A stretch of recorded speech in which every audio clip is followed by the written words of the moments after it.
Over the past decade, many Canadians have come to believe that the federal public service has lost its capacity to deliver services competently, consistently, and cost-effectively. This perception is not ideological. It reflects the lived reality of citizens and businesses who increasingly encounter delay, diffusion of responsibility, and uneven execution.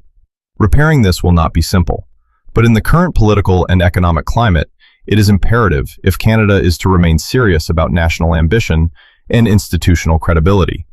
The problem is not a deficit of talent or dedication within the public service. It is a loss of institutional focus.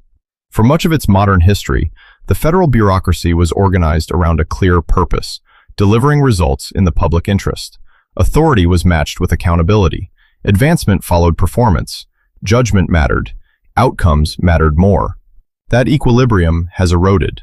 Today, the public service is weighed down by internal process, diffuse accountability, and a culture that rewards compliance over execution. Major infrastructure projects stall. Procurement timelines stretch into decades. Digital systems arrive late or obsolete. Layers of approval multiply, yet responsibility for results becomes harder to locate. This is not a failure of individuals. It is a failure of institutional design. One manifestation of this drift has been the elevation of diversity, equity, and inclusion, DEI, from a workplace consideration into a governing doctrine. What began as an effort to ensure fairness has hardened into a permanent administrative architecture, complete with compliance regimes, reporting requirements, and dedicated offices that operate largely disconnected from delivery.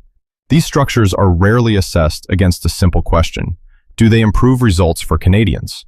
Increasingly, the answer appears to be no. Canada does not need a public service optimized for internal signaling. It needs one capable of building housing, procuring defense platforms, executing major projects, and delivering services at speed and scale. The corrective is not ideological retrenchment. It is operational renewal. The public service should be re-anchored around a governing doctrine of merit, excellence, and integrity, MEI. Merit means placing demonstrably capable people in roles of responsibility based on performance and experience, not process fluency or symbolic alignment. Advancement must be earned through delivery. Excellence means outcomes matter. Performance should be measured, differentiated, and consequential. High performers should advance faster. Persistent underperformance must be addressed with clarity and fairness. Mediocrity cannot remain the system's default setting. Integrity means authority and accountability travel together. Managers must have real control over budgets, staffing, and timelines, and be held directly responsible for results.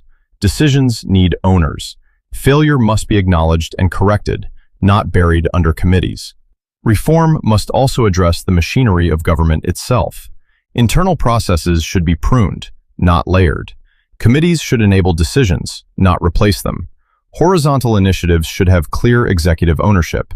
Central agencies must justify internal controls in delivery terms and eliminate those that do not materially improve outcomes. Procurement and project execution require particular attention.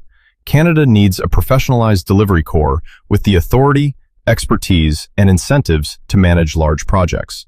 Fixed price contracts, off-the-shelf solutions, and disciplined trade-offs between cost, time, and scope must become the norm, not the exception. None of this compromises neutrality or fairness. On the contrary, a merit-based system is the strongest protection against patronage and politicization. It treats public servants as professionals, not proxies for demographic categories. It restores trust by producing results. Canada's public servants are not the problem. Many are frustrated by a system that asks them to manage optics instead of outcomes, and process instead of purpose. Reform would liberate talent rather than constrain it. The choice before us is not between compassion and competence. It is between drift and discipline. A public service grounded in MEI would be faster, more confident, and more capable. It would deliver better outcomes for Canadians and restore pride within the institution itself. Canada can still build. It can still execute, but only if we choose seriousness over symbolism and results over ritual.